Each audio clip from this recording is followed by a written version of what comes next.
High high, আশা করছি তোমরা সকলে ভালো আছো। আমার দ্বাদশ শ্রেণীর সমস্ত ভাই বোনদের আমার অনেক অনেক অনেক ভালোবাসা। আজ আমার এই চ্যানেলে প্রথম তোমাদের যে দ্বাদশ শ্রেণীর অর্থাৎ থার্ড সেমিস্টারের যে বইটা আমাদের রয়েছে, আর রিয়েলম ইংলিশ বি, সেই বইটা থেকে আমি তোমাদের যে গল্প রয়েছে অর্থাৎ 3 নম্বর যে গল্পটা দ্য বেট, সেই গল্পটা সম্পর্কে আমরা সামারি বলবো। অর্থাৎ এই ভিডিওটা আমার দুটো পার্টে আসবে। সেই সামারিটা আমি তোমাদের খুব সুন্দর করে আজকে যে পার্টটা হবে সেখানে আমি বোঝাবো, আর যে দ্বিতীয় পার্টটা হবে সেখানেও আমি তোমাদের খুব সুন্দর করে এর দ্বিতীয় পার্টটা বুঝিয়ে দেবো। তো আমাদের এই যে গল্প দ্য বেট মানে কি? বেট মানে হচ্ছে বাজি ধরা। আমরা কি বাজি ধরি? আমরা বাজি ধরি না, চল বেট খেলবি, চল এটা করবি, যেটা আমাদের সাধারণত আমরা করে থাকি ছোটোবেলায়, যেটা আমরা করেছি তোমরাও করেছো, হয়তো এখনও করে থাকো, বেট ধরো বাজি ধরো। তো আজকের যে আমাদের গল্পটা দ্য বেট, কার লেখা? অ্যান্টন চেকভ হচ্ছে একজন রাশিয়ান প্লেরিট, একজন বিখ্যাত রাশিয়ার নাট্যকার। ওর যে লেখা, ওর যে লেখনী শক্তি, অ্যান্টন চেকভের যে লেখাগুলো রয়েছে তার প্রত্যেকটা লেখার মধ্যে একটা আমাদের যে সাইকোলজিক্যাল কনসেপ্ট, মানুষের বর্তমান অবস্থা, মানুষ কী ভাবতে পারে, মানুষ কীভাবে তার দৈনন্দিন জীবন, তার চিন্তাভাবনা, তার কাজ কীভাবে করতে পারে, সেগুলোর ওপর তিনি বেশি করে ফোকাস দিয়েছেন। অর্থাৎ তার লেখনীর মধ্যে তার প্রত্যেকটা বিষয় তিনি ফুটিয়ে তুলেছেন। আজকে আমাদের যে গল্পটা দ্য বেট, সেই গল্পটা আমরা সম্পর্কেও জানব এবং তার যে লেখার উদ্দেশ্য, তিনি কীভাবে তিনি বোঝাতে চেয়েছেন মানুষের যে মানসিক অবস্থা, সেই মানসিক অবস্থার মাধ্যমে তিনি যে গল্পটা লিখছেন দ্য বেট, সেটা। তো চলো শুরু করা যাক। আমরা ধাপে ধাপে সামারিগুলোকে ভাগ করব। আজকে একটা পার্ট, পরে আর একটা পার্ট আসবে, সেই পার্টে আমরা সম্পূর্ণ সামারি করে নিতে পারবো। দেখো, আমাদের যে গল্পটা দ্য বেট, সেখানে মূল যে থিমটা কি? ফ্রিডম, মানুষের স্বাধীনতা। ধরো আমি বলছি যে তোমার কাছ থেকে আমি তোমার জীবনের 10টা বছর চাই, তার বিনিময়ে আমি তোমাকে 1,00,000 টাকা দেব, তুমি কি আমাকে দেবে? এটা নয়। তাহলে এটা কি নয়? তাহলে এটা আমার ফ্রিডম নয়, এটা আমার স্বাধীনতা নয়। কি হচ্ছে? স্বাধীনতাকে আমি কেড়ে নিচ্ছি তোমার। ওই যে 10 বছর তোমার জীবনের মূল্যবান সময়, তোমার বয়স এখন হয়তো 17 বছর, অর্থাৎ তোমার জীবন থেকে যদি আমি 10টা বছর কেড়ে নিই, অর্থাৎ 27 বছরে তোমার কি হবে? তখন তুমি রিয়েলাইজ করতে পারবে যে হ্যাঁ, আমার জীবনের 10টা বছর যে মূলত প্রাইম টাইম আমার ছিল, এই সময়টা আমি হারিয়ে ফেলেছি। বুঝতে পারলে? দেখো তাহলে তারপরে কি? তারপরে বলছে মিনিং অফ লাইফ, আমাদের জীবনের অর্থ কী? What is the meaning of life? এই যে আমি বেঁচে আছি, তোমরা বেঁচে রয়েছো সবাই, এই যে আমার তোমরা ভিডিওটা দেখছো, এর অর্থটা কী? কী হতে পারে? What is the meaning of life? জীবন কী বলতে চাইছে আমাদের, কী বোঝাতে চাইছে, কোনখানে নিয়ে যেতে চাইছে, কেন আমরা এটা করছি, কেন আমরা বেঁচে আছি, কেন আমরা খাচ্ছি? এই খাওয়ার জন্যই কি বাঁচা, না বাঁচার জন্য খাওয়া? কি এর অর্থ কী? Meaning of life. Value of material wealth, এই যে একটা পেন, একটা পেনের মূল্য কত? খুবই হলে 30 টাকা। এর যে মূল্য রয়েছে, এই যে আমার চশমা, স্পেকটেকলস, এর মূল্য রয়েছে। সব কিছু কী রয়েছে? একটা মূল্য রয়েছে, ভ্যালু রয়েছে। সেই ভ্যালুটার গুরুত্ব কতটা, সেই মূল্যটা, সেই ওয়েলথটা, সেই সম্পত্তির গুরুত্ব কতটা, সেটা নিয়ে বোঝাচ্ছে। তারপর এটা কি? The story raises question about truly constitutes and fulfilment of, কী বলছে? এক্সিস্টেন্স, আমাদের অস্তিত্ব কী রয়েছে আমাদের পৃথিবীতে? পৃথিবীতে আমাদের এমন কী অস্তিত্ব রয়েছে যার জন্য আমরা পৃথিবীতে বাস করব? কি এমন কিছু রয়েছে যার জন্য তুমি বাস করতে চাইছো, বা এটার জন্য আমি বাস করতে চাইছি এই পৃথিবীতে? না, রয়েছে। প্রত্যেকটা জিনিসের কী রয়েছে? অস্তিত্ব রয়েছে। এই গল্পে চেকভের সব থেকে যে বড় বৈশিষ্ট্য হচ্ছে, তিনি কী করতে পারেন? তিনি সিচুয়েশন, মানুষকে সিচুয়েশনের মধ্যে ফেলতে পছন্দ করেন। কে? Anton Chekhov. তিনি কী বলতে চাইছেন? এই যে আমাদের দ্য বেট গল্পটা, অর্থাৎ বাজি, আমার বাজি যে ধরবো কারোর সঙ্গে, the examine the psychological impact, আমাদের মনে যে সাইকোলজি রয়েছে, সেই সাইকোলজিক্যাল ইম্প্যাক্ট নিয়ে তিনি খেলছেন, কী প্রভাব ফেলতে পারে তার জীবনে। এই আমাদের গল্পের যে মূল চরিত্র, যাকে নিয়ে পুরো গল্পটা ঘুরছে, যার জীবনটাকে নিয়ে, দুজন ক্যারেক্টার, একটা হচ্ছে দ্য ব্যাংকার আর 2 নম্বর হচ্ছে দ্য লয়ার। কে? একজন দ্য ব্যাংকার, দু নম্বর হচ্ছে দ্য লয়ার। এই গল্পের প্রধান চরিত্র আমরা বলতে পারি দ্য ব্যাংকারকে, দ্বিতীয় চরিত্রকে দ্য লয়ার। দ্য লয়ারকে, লয়ারের বয়স এখন ধরো ওর জীবনের প্রাইম টাইম এসে আছে, ওর বয়স মাত্র 25 বছর। তার জীবনের তার প্রাইম টাইম, এই সময় সে জীবনকে ভালো করে এনজয় করতে পারবে, নিজের জীবনে প্রতিষ্ঠা হতে পারবে। সেই সময় যদি তোমার জীবনকে বলা হয় দাও, এই সময় থেকে তোমার জীবনের 15টা বছর 20টা বছর আমাকে দিয়ে দাও, তুমি যেতে পারবা তার কিছু অর্থের বিনিময়ে? অবশ্যই অর্থ দরকার আছে, তার জন্য তো বলছে ম্যাটেরিয়াল ওয়েলথ। সেই সম্পদের আমাদের প্রয়োজন আছে, সেই সম্পদের প্রয়োজন আছে বলেই আমরা কী করতে পারি, আমরা আজকে বেঁচে গেছি, তুমি আজকে বেঁচে রয়েছো, সবাই আজকে বেঁচে রয়েছি সম্পদের প্রয়োজন আছে বলেই। তাহলে এই গল্পটা কী বলছে? ইম্প্যাক্ট অফ সাইকোলজিক্যাল যে ইম্প্যাক্ট রয়েছে আমাদের মনের মধ্যে, যে আমরা কীভাবে সাইকোলজিটাকে ব্যবহার করতে পারবো, আমাদের যে জ্ঞান রয়েছে সেটাকে ব্যবহার করতে পারবো। আর কি বলছে দ্য ব্যাংকার, এই যে ব্যাংকার যে আমাদের যার সঙ্গে মূল চরিত্র ব্যাংকার এবং যে লয়ার, তো এই গল্পের যে ব্যাংকার রয়েছে কী করবে? সে বেট ধরবে, সে বেট লাগাবে কার ওপর? তার লয়ারের ওপর, একজন আইনজীবীর ওপর, একজন ছোট্ট অল্প বয়সী যুবক আইনজীবীর ওপর, যার উপরে সে বেট লাগাবে। কত বছরের? 15 বছরের। ক মিলিয়নের জন্য? মাত্র 2 মিলিয়নের জন্য। 2 মিলিয়ন মানে কত? প্রায় 20 লক্ষ টাকার জন্য। আমাদের এখন বর্তমানে 1 মিলিয়ন মানে 10 লাখ, 2 মিলিয়ন মানে হচ্ছে 20 লাখ, তাই তো? তাহলে আমাদের এই গল্পটা অ্যান্টন চেখভ কী বোঝাতে চাইছে?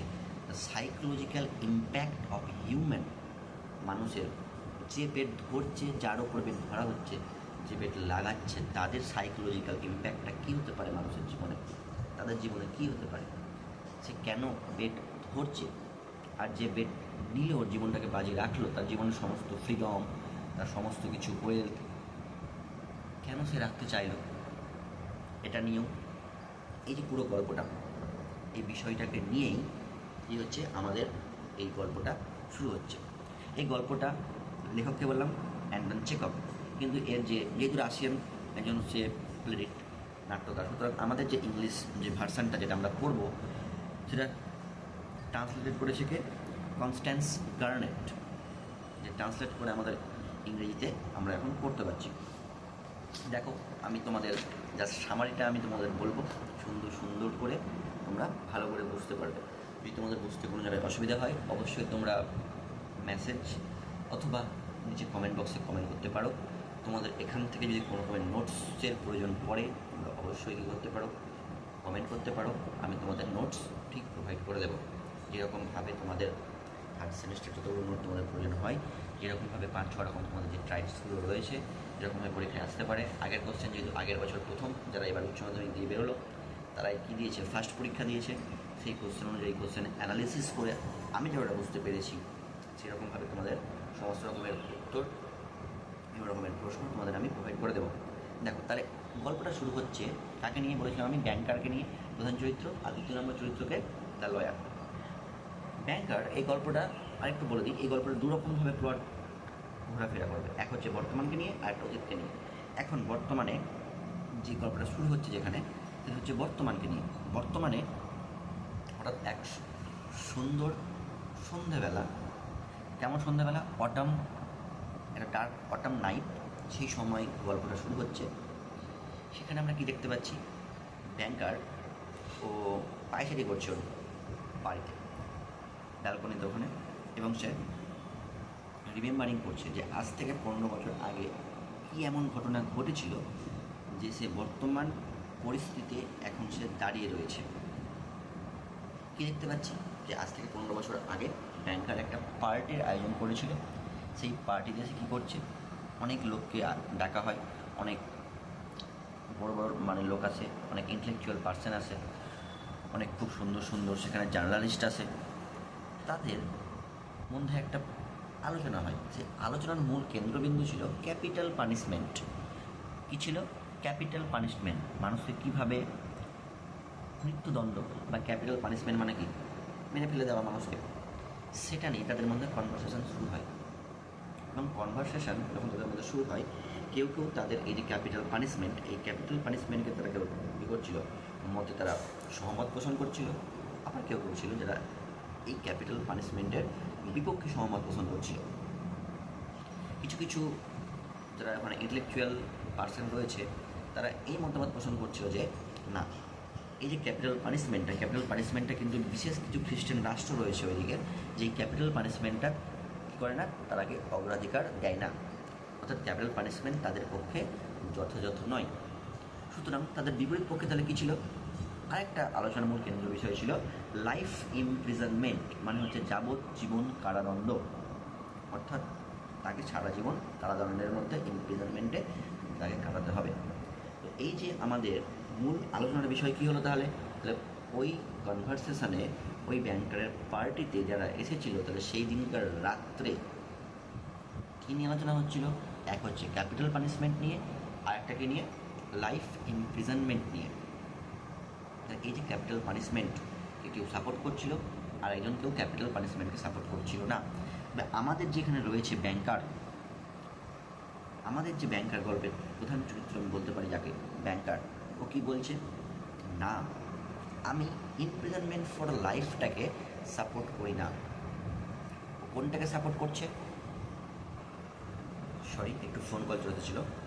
তাহলে আমরা কি চাইছি, এই যে গল্পের যে ব্যাংকার, সেই ব্যাংকারটা কি বলছে, ও বলছে আমি ইমপ্রিজনমেন্ট ফর লাইফটাকে বেছে নিব না। অর্থাৎ ও চাইছে, ও কোন দিকে যেতে চাইছে, ও যেতে চাইছে ক্যাপিটাল পানিশমেন্টের দিকে। অর্থাৎ সে কোনটাকে সহমত পোষণ করে, ক্যাপিটাল পানিশমেন্টকে। অর্থাৎ কাউকে যদি ক্যাপিটাল পানিশমেন্ট দেওয়া হয় তবে সেটা তার পক্ষে কি খুব ভালো। অর্থাৎ সে ইমপ্রিজনমেন্ট ফর লাইফটাকে কী করছে না, স্বীকৃতি দিচ্ছে না।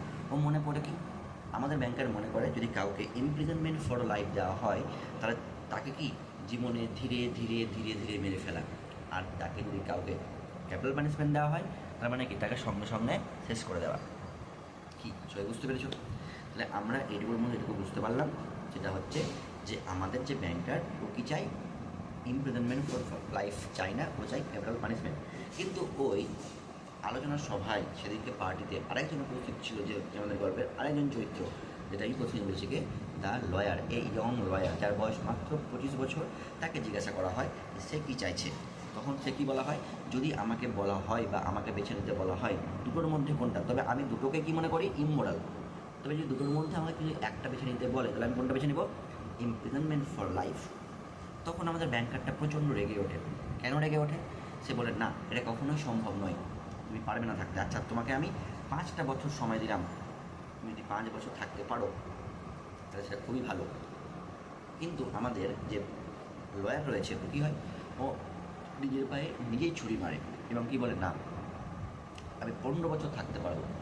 তখন আমাদের যে গল্পের ব্যাংকার, যদিও ব্যাংকার প্রচুর টাকার মালিক, যদিও ওর কাছে ব্যাংক আছে, সুতরাং কী করে, আচ্ছা ঠিক আছে আমি তোমার জন্য 2 মিলিয়ন রুপি কী করবো, তোমাকে দেওয়া হবে, তুমি যদি 15 বছর কাটাতে পারো। তবে আমি তোমাকে 5 বছরের জন্য দিতে পারি এটা। কিন্তু যেহেতু লয়ার কী বলেছে, আগে থেকে তাকে বলেছে যে আমি 15 বছর থাকবো, সুতরাং ঠিক আছে তুমি তাহলে 15 বছরের জন্যই কী থাকবে, ইমপ্রিজনমেন্ট ফর লাইফে থাকবে, মানে ইমপ্রিজনমেন্ট থাকবে 15 বছরের জন্য, আমার লাইফ। তোমাকে আজ থেকে যদি শুরু হয় ঠিক আজ থেকে তার 15 বছর পরে তোমাকে তবে শেষ হয়ে যাবে, তোমাকে 2 মিলিয়ন টাকা দেওয়া হবে। অর্থাৎ বেট ধরলো। অর্থাৎ দেখতে পাচ্ছ বেট গল্পের নামকরণটা কেন হচ্ছে, বেট কার ওপর লাগাচ্ছে, লয়ারের ওপর। লয়ারের ওপর তো নয়, লয়ারের ফ্রিডমের ওপর কে লাগাচ্ছে, না ব্যাংকারটা, যার কাছে কী আছে, ওয়েলথ রয়েছে, ওই যে সাইকোলজিক্যাল ইম্প্যাক্ট ওয়েলথ। ঠিক আছে, সমস্ত কিছু বলে দেওয়া হয়। ঠিক আছে তাহলে কবে থেকে শুরু হবে আমাদের তাহলে ইমপ্রিজনমেন্টটা, সেটাও বলে দেওয়া হচ্ছে। তখন ঠিক হয় কি, ঠিক হয় যে 14ই নভেম্বর 1870, এই যে সাল রয়েছে গল্পের টাইম ল্যাপস 1870, তখন থেকে তোমার জীবনের যে কারাদণ্ড সেটা শুরু হবে। কোথায় শুরু হবে, ব্যাংকারের একটা বাগান আছে, বাগানে একটা কী রয়েছে, কনফাইনমেন্ট রয়েছে, হাউস রয়েছে, সেখানে তাকে থাকতে হবে। সেই বাড়ির চারিদিক কী থাকবে, চারিদিক অন্ধকার, ডার্ক রুম, একটা সুন্দর একটা ছোট্ট করে একটা জানলা থাকবে, সেই জানলা দিয়ে তাকে খাবার দাবার আরও সমস্ত কিছু দেওয়া হবে। সে যা চাইবে সমস্ত কিছু দেওয়া হবে, কিন্তু সে বাইরের সূর্য, বাইরের আলো, বাইরের মানুষের সঙ্গে দেখা করতে পারবে না, জাস্ট মানুষের সঙ্গে সে কথা বলতে পারবে এবং সে যা চাইবে সেই কনফাইন্ড তাকে ব্যাংকার তাই দেবে। বুঝতে পেরেছ? এগুলো ঠিকঠাক করে নেওয়া হয়। আর কি বলা হয়, যবে থেকে শুরু হবে এবং যবে থেকে শেষ হবে তার 2 মিনিট আগে অবধি যদি সেই লয়ারটা তার প্রতিজ্ঞা ভঙ্গ করে দেয় তাহলে সে 2 মিলিয়ন টাকা থেকে কী হবে, বঞ্চিত হবে। এই বলে স্থির সিদ্ধান্ত হয়। সবাই খেতে বসে, সে যে পার্টি ছিল, তখন ব্যাংকারটা আরেকবার বলে, দেখো ছোকরা, তোমার কাছে আরেকটা সুযোগ রয়েছে, তুমি তোমার মনকে আরেকটু ভালো করে ঝালিয়ে নাও, স্থির করে নাও, তুমি সত্যিকারে রাজি কি না এটা। তখন সত্যি সত্যি লয়ারটা বলে, আমি সত্যি সত্যি রাজি আছি, আমি এই সিদ্ধান্তে অনড় থাকবো। বুঝতে পেরেছো সবাই? তাহলে গল্পের মোড়টা আস্তে আস্তে কোন দিকে যাচ্ছে। এরকমভাবে 1870 সাল 14 নভেম্বর এরকমভাবে ইমপ্রিজনমেন্ট ফর লাইফ শুরু হয়ে যায়। তার জন্য, তার লয়ারের জন্য। আর এই ইমপ্রিজনমেন্ট ফর লাইফটা তাহলে কবে শেষ হবে? সেই 15 বছর পর, অর্থাৎ 14 নভেম্বর 1885 সালে কনভানমেন্ট শুরু হয়ে যায়। প্রথম বছর ব্যাংকার কী করে, তাকে সবই দেওয়া হয় বলেছে। প্রথম বছর যে লয়ারটা রয়েছে প্রচণ্ড, যেহেতু বুঝতেই পারছো, একাই, ঘরে কেউ নেই, অন্ধকার চারিদিক, সে একাই নিশ্চুপভাবে ঘরের ভিতরে বসে থাকে, সে কিচ্ছু করতে পারছে না, তার কিচ্ছু ভালো লাগছে না। তাকে সমস্ত কিছু দেওয়া হয়, তাকে মদ দেওয়া হয়, তাকে তোমার টোবাকো দেওয়া হয়, তামাক দেওয়া হয়, সিগারেট দেওয়া হয়, আরও বিভিন্ন কিছু দেওয়া হয়, কিন্তু সে সেগুলোই কিছু করে না। শুধুমাত্র তার ঘর থেকে পিয়ানোর যে একটা শব্দ, মিউজিক্যাল ইনস্ট্রুমেন্ট, সেটার শব্দ সে শোনা যায়, এবং সে নিশ্চুপে ঘরের মধ্যে কি সে সেখানে বসে থাকে। এরপরে করতে করতে তার দ্বিতীয় বছর চলে আসে। দ্বিতীয় বছরে কী হচ্ছে, তার দ্বিতীয় বছরে পিয়ানো, অর্থাৎ যে পিয়ানো বাজাতো, প্রথম যেটা শোনা যাচ্ছিল, সেটা চুপচাপভাবে সাইলেন্স হয়ে যায়। তারপরে পিয়ানো আর শুনতে পাওয়া যায় না। দ্বিতীয় বছর থেকে কী করে, তার ঘর থেকে শুধুমাত্র ক্লাসিক্স মিউজিক শোনা যায়। এবং এই করতে করতে 5 বছর কেটে যায়, এবং 5 বছর আগে আবার সে যেমন পিয়ানো বাজাচ্ছিল, পিয়ানো শুনতে পাওয়া যায়। এবং সে কী করে, প্রথম বছর যখন সে কী চেয়েছিল, টোবাকো খাবে না, ওয়াইন খাবে না, কিন্তু সে এই সময় কী করে, ওয়াইনের জন্য, অর্থাৎ মদের জন্য সে বলে যে কি, আমি মদ খাবো। এরকমভাবে সময় কাটতে থাকে। এরকমভাবে কাটতে কাটতে প্রায় 6.5 বছর কেটে যায়। বুঝতে পারলে? আচ্ছা, ঠিক আছে, আমরা তাহলে আজকে আমাদের যে আলোচনার বিষয়টা আমরা এখানে শেষ করছি। অনেক সময় হয়ে গেল, প্রায় 17 থেকে 18 মিনিট হয়ে গেল, ভিডিওটা অনেক বড় লং হয়ে যাবে। তাহলে আজকে আমাদের এই যে সামারিটা রয়েছে, তাহলে আমরা সামারিটা শেষ করলাম কোথায়, যে আমাদের প্রিজনার রয়েছে, প্রিজনারটা তাদের যে গল্প রয়েছে, অর্থাৎ প্রিজনারটা 6.5 বছরের জীবনে যে কী করেছে তার আগে পর্যন্ত, এ পর্যন্ত আমরা জানলাম। তোমরা ভালো করে ভিডিওটা দেখবে, মন দিয়ে দেখবে। কোনো যদি কোথাও অসুবিধা থাকে তাহলে আমাকে তোমরা বলতে পারো। এই ভিডিওর যে কমেন্ট সেকশন রয়েছে, সেই কমেন্ট সেকশনে তোমরা বলতে পারো কোথায় কী অসুবিধা রয়েছে, আমি ঠিক তার উত্তর তোমাদেরকে দিয়ে দেবো, তোমাদের আমি রিপ্লাই করবো। আমি যদি কেউ নোটস চাও, যদি কিছু চাও, তাহলে অবশ্যই তোমরা কমেন্ট করতে পারো। আমি সমস্ত কিছু দেখে তোমাদের রিপ্লাই করবো, এবং তোমাদের আমি কীভাবে নোটসগুলো প্রোভাইড করবো সেটা তোমাদের আমি জানিয়ে দেবো। চলো, টাটা, বাই বাই।